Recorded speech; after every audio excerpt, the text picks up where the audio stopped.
Sunday 22nd of April. I've left the hostel. I'm halfway from Ollantaytambo. Got the bike out there. Needs a bit of tweaking, packing up. The bags are falling off the back a little bit.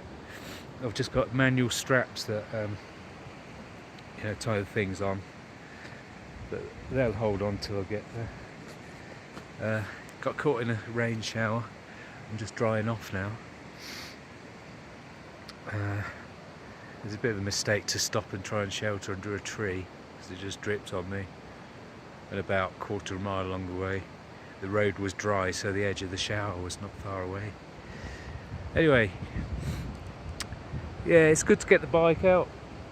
It feels like I've started something now. It's not fast. Traffic's quite aggressive. So I have to watch out. I only do about 60 kilometers an hour, 70, something like that. Buses and cars, they like to squeeze me over to the edge. It's alright, it's not dangerous. They're leaving me space, It's just a bit rude, that's all. Okay, till later.